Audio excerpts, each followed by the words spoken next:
Last of Us. What a game. I played The Last of Us when I was about 8 or even 9 years old, I can't remember, and I was obsessed with it.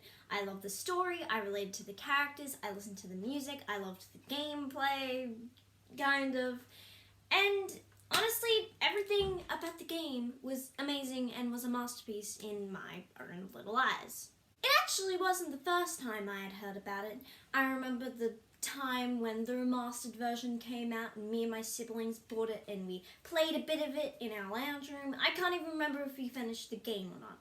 All I remember is just Joel running through a burning town with what I presumed to be at the time Ellie, his daughter. How ironic, huh? That was all I remembered, and the game had never stuck with me after that. And then my favourite sibling Brody found the game again. It's quite unclear how. Basically, from what I remember, he found the remastered version and us four siblings once again ventured into the lounge room and we played it again and nostalgia blew me away. I had the bright idea to play it by myself, but then it's an R-rated game. I'm a stupid 9-year-old. My big brother Brody Bear had already finished the game and I don't think he knew about it for a while. I remember telling him once I had finished the game. My memory's foggy, don't judge me. I remember waking up every morning at 8 o'clock and playing the game for hours on end when no one else in the house was awake. I did this because number one, I was paranoid that my parents were going to find out that their sweet, innocent 9-year-old daughter was playing a brutal, R-rated game. And number two, I was also super paranoid that someone else was going to wake up before me and use the PlayStation on hours on end so that I couldn't use it and I had to wait until nighttime. My reasoning is quite stupid. Oh my god, Jariah, shut up. It was the best time of my life, and I even remember drawing a picture of me playing the game, and I found it today, and I found it to be so cute and adorable. I completed the game in 4 days, and the Left Behind story in 1 day. Yes, Mia Jones, you're so great. Be proud of me, children. I didn't think about the fact that there could be a sequel. I can't even remember if I wanted a sequel or not. I do remember later that year, me and my big brother Bear Brody was watching The Last of Us Part 2 trailer, and I couldn't watch the rest of it because big brother Bear Brody said it was too brutal. I didn't really...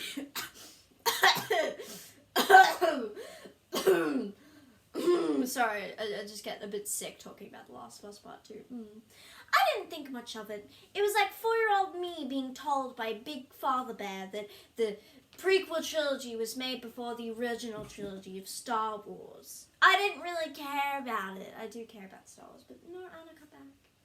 And then 2020 came, and I was forced to dive back into the post-apocalyptic world that I was so obsessed with. When the second game was forced into my knowledge, I was immediately excited. I didn't watch any of the trailers. I didn't spoil myself. This was very exciting, and I had medium expectations. I did hear of the rumor that Joel was going to die, and I was thinking, nah, it'll probably happen like 3/4 into the game, and it'll be acceptable, and it's fine if Joel dies. Like, I don't want Joel to die, but I know it has to be done, you know? Why am I speaking like Michael Bay all of a sudden? And if Joel did die, it would be understandable. He's an old man. He has a lot of haters, you know. My big brother Brody Bear's birthday was rolling around, and my mother and I thought it was a great idea to buy it for his birthday because they were in the same month, you know. We played a bit of it on his birthday, and it was fun. I decided to play it on my own because I knew he wasn't excited as I to play the game, just saying he didn't spoil himself and he didn't know if it was good or not. So I did the same thing that I have done 3 years earlier, waking up at 8 a.m. every morning, spending several hours playing on it. Now that the backstory is over, I'll be expressing my opinions on it chapter by chapter. So enjoy!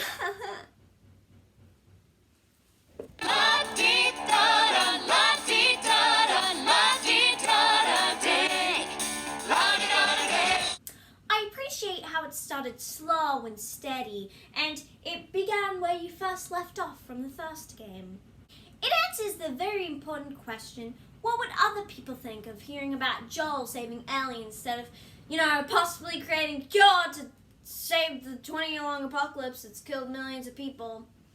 Joel telling Tommy about it is such a great scene, and I think it's very wholesome, and as a good sequel should do, it answers many of our questions. It makes sense that Joel and Ellie would go to Tommy's town, but, I did think that Tommy's town was on, a dam or something? Maybe they moved, I don't know. The scene with Joel and Ellie is just so cute. Words can't describe it. You can really tell that Ellie is a bit numb to what Joel has told her and isn't really getting used to the lifestyle she's living in, but she makes an effort. Then we cut to 5 years later, or 4, I can't remember. We're reintroduced to Ellie. Oh, our little adorable killing machine has grown up and is going to annoy more people by not moving out of the goddamn way. Anyway, I still love how Ellie is still the same person, slightly changed in maturity, but is still her own character. You see the town of Jackson, and everyone's first thought is, do they have their own currency here? You see all the little cafes and butchers and little children running around. Wait, why would you have children in a dangerous post-apocalyptic world when 90% of the population is dead and everyone's dead and there's no cure to save humanity and everything's stuffed? Seems safe to me. I loved that little snowball fight that you had with the kids. It's just a great tutorial, and I did not use stealth at all. I just loved punching those kids. Dina, I think is probably the most realistic character in the game. I know a lot of people in my life that are kind of like her, and she's not the most amazing character in the game, but I don't hate Dina. I don't dislike Dina. It's just, I don't really care about her character. As Ellie and the patrol sat out into the distance, I was thinking, this is kind of like Attack on Titan. They even have their little wall and stuff. I'm just kidding. I like the concept of the patrols going out of the town. It's really cool. It makes sense in my boy Thomas town. We got introduced to Abby, and I was kind of annoyed that we were playing as a character who literally no one knows or cares about. A not so fun fact is the first character we get to see kill a zombie in a zombie game is a character we don't even know the name to. This game has got some problems. But then I was instantly intrigued when Abby was like, oh, we got to lull this random dude out to another random dude. And I was thinking, it could be Tommy. It could be Joel.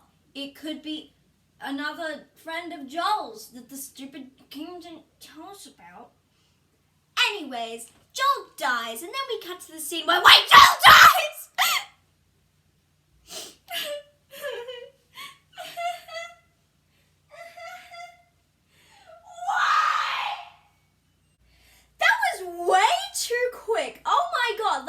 If I expected, that I knew Joel was gonna die, I expected him to die, maybe 3/4 in or something, not straight away. Oh my god, now I realize why people hate this game so much. Oh my god!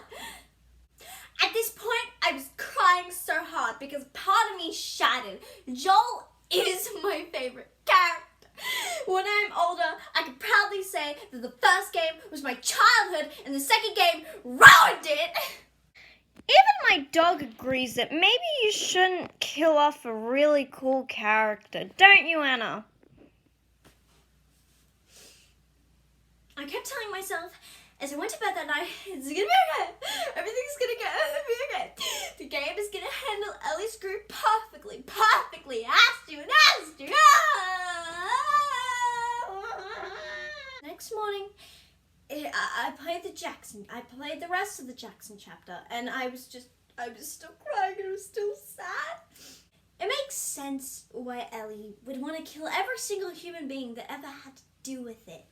So I was on board, I feel like that it was purposeful to make Joel's death feel quick, because remember, this game is from Ellie's point of view. So maybe what the game is trying to say is that in Ellie's 5 or 6 years with Joel, it felt quite short, and she feels bad that she didn't spend as much time with him as she should have. I'm trying to sympathize with this game, but it's so hard to. In her diary, Ellie writes a poem, and it's quite sad. She questions, was she ever good to Joel? And that's just so sad, tear-breaking. We learn that Tommy is going after the supposed groups called the WLFs by himself to avenge Joel's death. So here we are, Ellie and Dina on a wondrous adventure through the spectacular land of the post-apocalyptic Earth. I could change my name and ride up to Seattle. I love Seattle so much. As I was replaying it with my brother, I learned to love the open world. There's so many things you can do. I have a weird gut feeling that not a lot of people have actually played this game and just watched some YouTuber play it or watch all the cutscenes on YouTube. And there's nothing wrong with that, but just for all the people like that, you need to play the game for yourself to have a definite opinion. The open world exploration is so much better in this game than it was in the last game. There is so much to see and so much to do and so much to collect. It's great for anyone who wants to explore and see new experiences and Easter eggs and stuff like that. And if you don't really like the idea of that, you can skip that. It's completely optional. One of the scenes I found while exploring the world and Seattle and stuff, if you go to a music store or something, there's this really cute scene with Ellie and Dina, and Ellie sings "Take on Me" in a little guitar, and I was thinking, oh, this is such a wholesome moment, and then I replayed it so that I didn't have to be joking about it at that time, and I just completely sang "Mine Diamonds" by MCAP Steve over it, and it was just beautiful. Ellie and me, we're the dream team. I think that Ellie and Dina's relationship is cute, but not cuter than Joel and Ellie's. They're the big boys.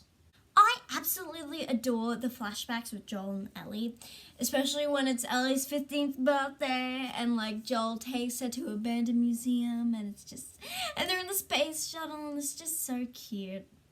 You can tell how different Ellie has become and grown, and it's powerful. I love the flashback where Ellie finally realizes what Joel has done years prior, and she's just so upset about it, and Joel is just speechless. He doesn't know what to say. It's so realistic and in character for them. I kind of wish that maybe the game had started with these flashbacks and then got to 5 years later. I have to think about that for longer. I'm not 100% sure on that opinion.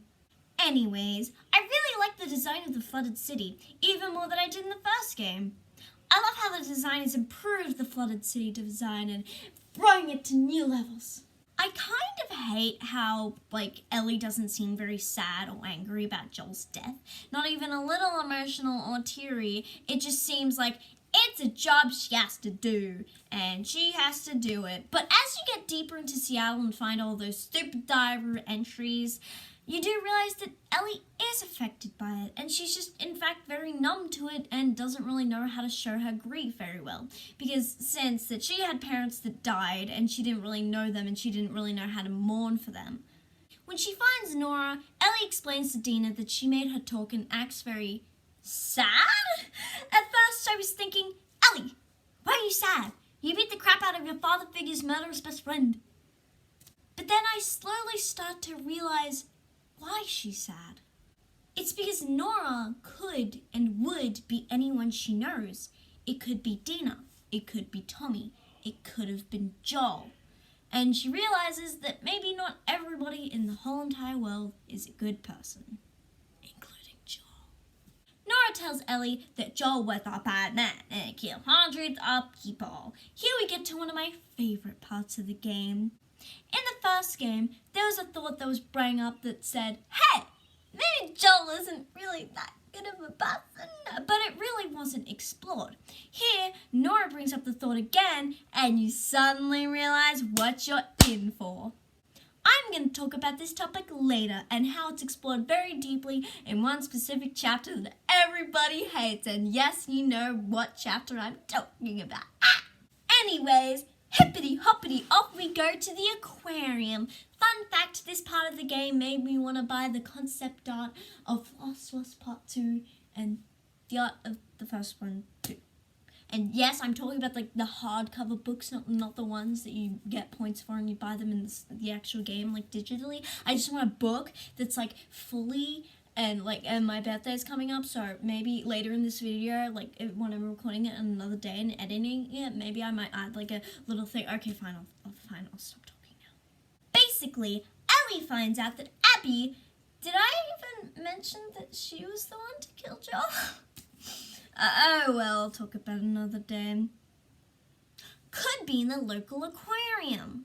Just saying, it was extremely easy to get into the aquarium. There were no security or any big walls that were really spiky, that were hard to climb over.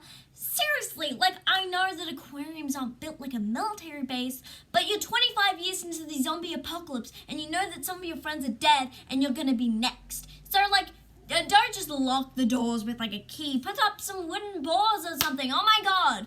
You need to upgrade Owen. Once we're in the aquarium, we find the two best friends of Abby. Yay! They're gonna have a fun, jolly good time. Well, they're dead now, so I guess we should return to home base where our lovely Dina is wet. Oh, well. Abby's dead and she's got Tommy hostage. Yay. The sun go down at night. Everyone in the kingdom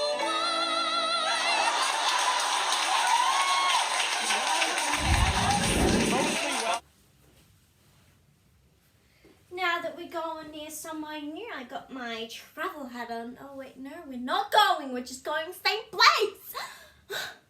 When I learned that I had to play as Abby for more than 10 hours of gameplay, I literally wanted to buy a ticket to Melbourne, go on the train, find the tallest skyscraper, climb its 1 trillion stairs, and jump at the top of it, landing on the hot, smelly concrete floor below, crushing all my bones in the process, not knowing the ending of The Last of Us Part 2 because of one character who everybody mildly hates. The end! I'm just kidding. I actually played the whole entire game, so end my misery, please. Every single minute I spent with this character, I purposely stuffed up. I ran into the largest horde of zombies you could ever find. I jumped off so many buildings that Kermit the Frog would be proud. Oh my god, I hate this character so much, and I just wanted her to die the most slow and painful death imaginable. We do find out that back in the first game, Joel killed Abby's father, who was a surgeon working on taking Ellie's brains apart, and has, wanted revenge and has finally succeeded. Yay. I still don't care about her character. A quick point I want to get out of the way is that I can't really remember much of this chapter, so I'm just going to read off Wikipedia for now.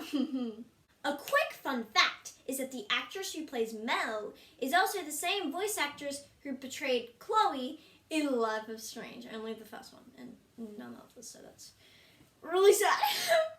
The more you know. Anyways, 3 days earlier, we meet Spanish Lafayette, and we go to the WLF's base, more commonly known as the Wolves. They send us off on a mission to find Abby's best friend Owen, who's mysteriously gone missing and has been captured by what is called a tribe or a cult called the Seraphites, which is really weird, so I'm just going to call them Team Avatar. Team Avatar is easily one of my favorite parts of the game. They're at war with the Wolves to see who claims Seattle and who's a big poo-poo head. They're very different from the groups or cults or tribes or whatever from what we've seen in the series. Unlike all of these groups, Team Avatar only uses weapons such as bows, axes, pickaxes, and my favourite, the Fortnite pickaxe. You can even jump in this game! Oh my god! Team Avatar never uses modern guns, or modern technology, or how they call it, old world technology. They always create their homes out of 1800 materials such as sticks. They didn't call the zombies of this universe infected like everybody else does. No, they call them demons, which is super cute and adorable, and I wish my dog would stop barking. We pick up some coins, which is so stupid. The game tries to convince us that it's the equivalent of picking up mango cards, but it isn't. Mango cards are so much cooler. That's right, Abby. No one wants stupid coins. They want beautiful mango cards.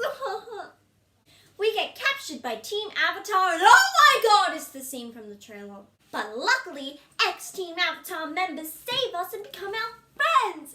Yay! They're the best characters in the game. Yay! They're siblings and everybody hates them. Yay!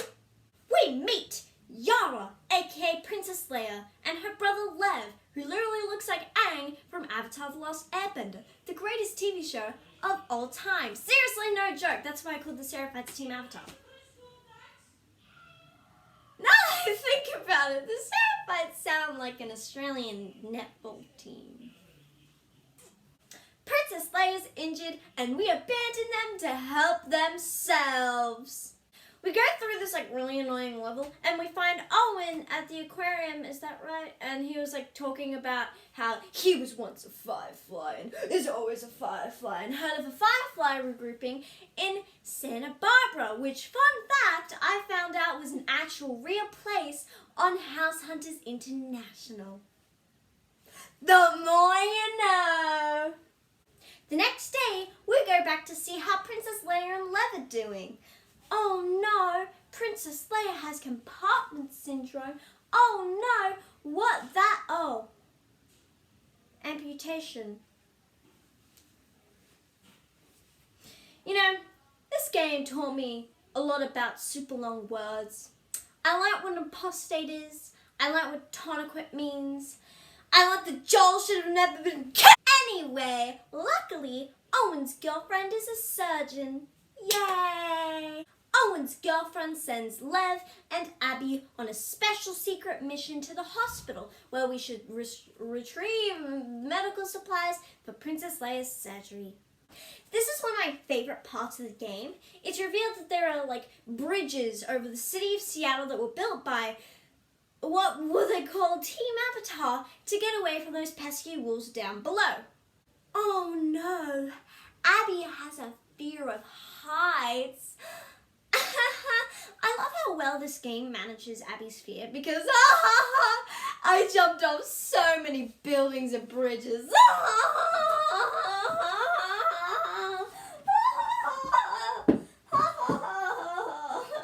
The surgery is complete and we're all best friends. Oh no, I subverted your expectations.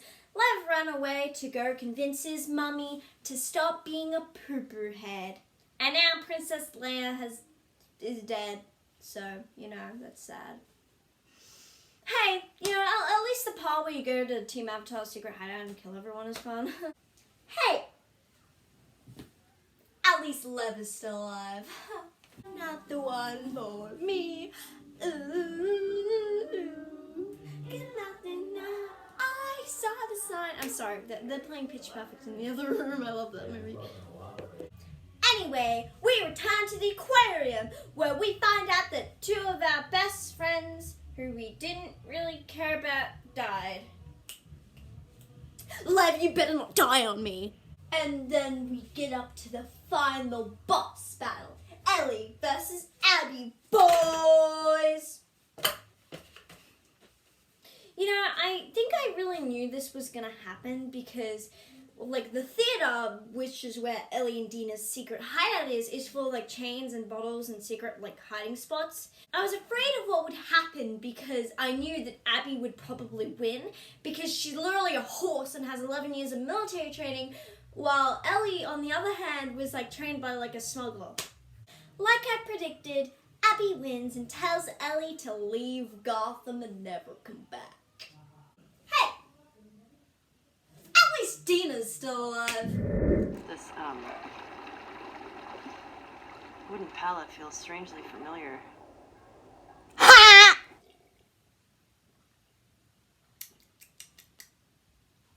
I want the concept art, part 2. 1 year later, my boy Ellie and Dina are on a farm and they're raising Dina and the character who must not be named the child, and are pretty happy. Ellie is suffering from PTSD. Oh no, poor Boo Boo. How did they get all those animals there? Let's not question it. It's a beautiful day. Tommy comes to visit and yay, he's still alive. And he reveals to Ellie and Dina that Abby is still alive. Boo! Ellie and Dina refuse the mission because they just want to be happy and live out their teenage dream of being on a farm. I literally thought that this was the end of the game and I was so annoyed and frustrated. I was like, no! It cannot end this way. But then it's revealed that later on, Ellie does want to go on the mission. Ellie wakes up at like 2 a.m. and Dina begs her to stay in such like a beautiful and wholesome, well, not really wholesome, bittersweet scene. It kind of reminds me of in Hamilton when Eliza begs Alexander to stay and take a break from his work, but he doesn't, and then he ends up having an affair with a girl that's like 20 years younger than him. Now that I think about it, Hamilton is pretty messed up. Hippity hoppity, off we go to Santa Barbara, yay!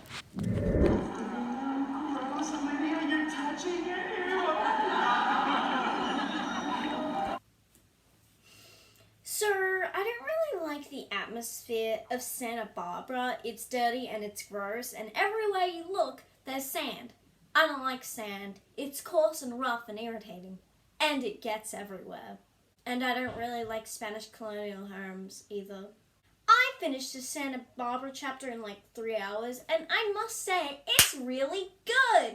It's just, my brother and I completely agreed that we had both lost interest in the game right now. I just wanted it to be over. Just end my misery. I really like how everywhere you go, there's different groups for each area. Back in Boston, there were the Fireflies. In Seattle, there were the Wolves and Team Avatar. And then in Santa Barbara, there are the Rattlers. Everywhere these groups are, they fit their atmospheres perfectly. The Wolves are wearing raincoats because it rains a lot in Seattle. Team Avatar are wearing Hunterman clothes because they live in a forest on an island and they're very old-fashioned. The Rattlers wear clothes that protect you from the sun and sand. Of course the Rattlers would live in an ugly Spanish colonial home with zombie slaves and prisoners in their chambers. That's how it goes. We find out that Abby and Lev were going to Santa Barbara too to find the Fireflies, but were captured by the Rattlers and were left to dead. Ha! Stupid Abby. Just like what Joel did in the first game, we scurry our way through the ugly Spanish colonial home and we kill every last one of them. And we rescue Abby and Lev. Yay! We go to the bridge to escape, but Ellie stops and suddenly realizes, hey, maybe I shouldn't let her escape. She killed my father figure. And then we have the ultimate bus battle part 2! Yay! Ellie overpowers her, Abby, but has a change of heart and lets her live. Wikipedia. What? You mean we did that for nothing? I really wanted a scene where Ellie tells Abby why she killed her friend and how Abby killed her father figure that she's really close to, but we don't get that at all. We don't even get any hints that Abby knows why Ellie is chasing down her. Why can't we just have a scene between Abby and one of her friends where Abby expresses that she thinks that Ellie was sent on a mission by Jackson to hunt down her, but then it's revealed to her later on that no, she was wrong and Ellie was going to kill her out of her own revenge? That would have been so cool and that would have made sense. Other than that, I really like and understand how Ellie doesn't kill Abby. It makes sense in context to the story and in real life. Abby and Ellie are extremely similar to each other, and Joel was just another bloke.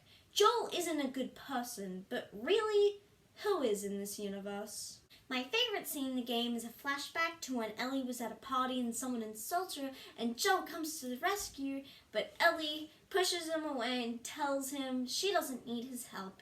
It comes in the farm chapter and it really hits hard. You can tell how different that Ellie and Joel's relationship has become since the first game, and it's really powerful, especially in the last flashback of the game, when Ellie goes back to the farm and finds an empty house and starts playing guitar, where Ellie promises to Joel that she'll try to forgive him. And honestly, the last hour of this game is so traumatizing, and I was crying all the way until the credits.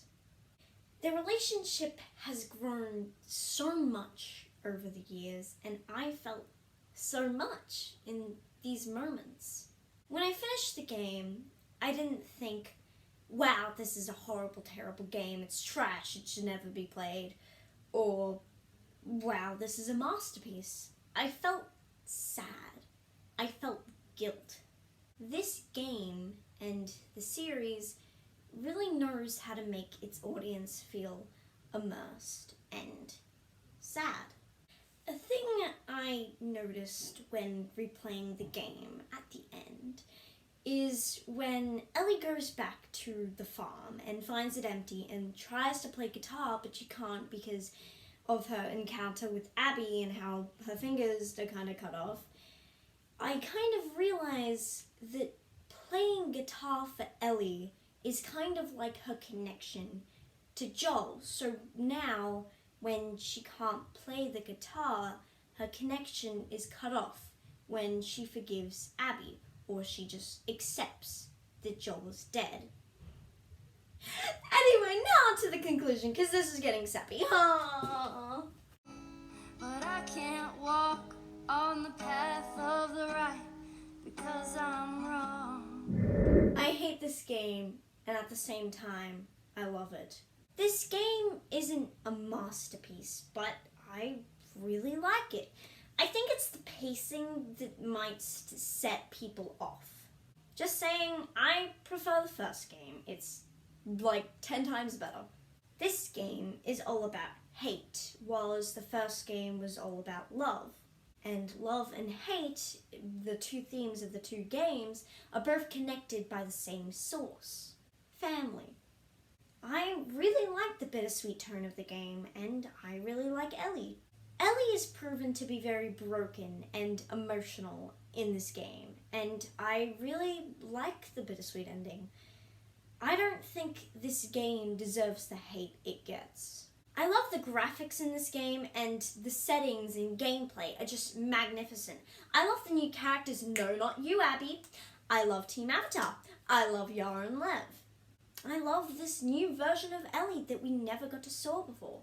To be honest, I loved Ellie more than I did in the first game, and I can betcha that's an unpopular opinion. She's grown in such a natural way, and I love it!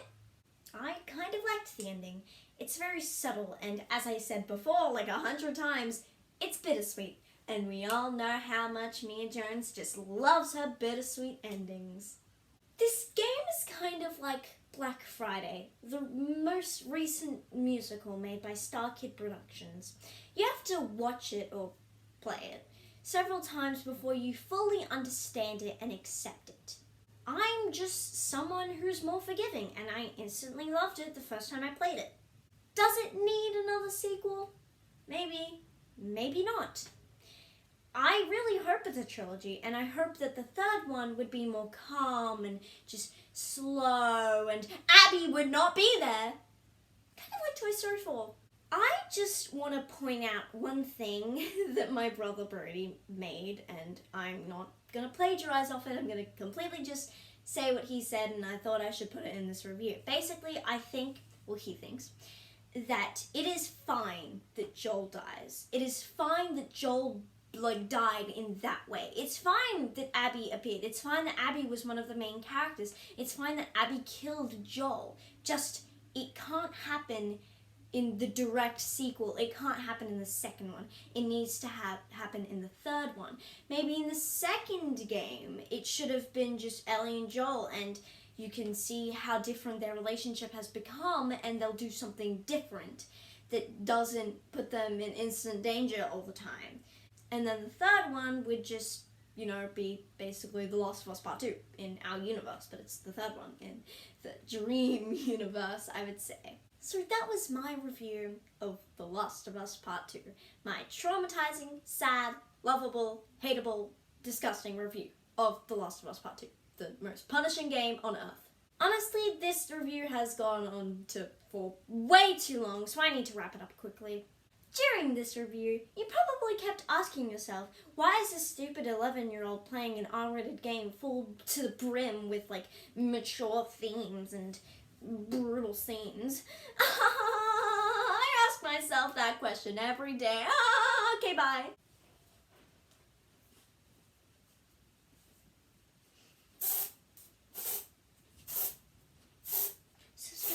Subscribe.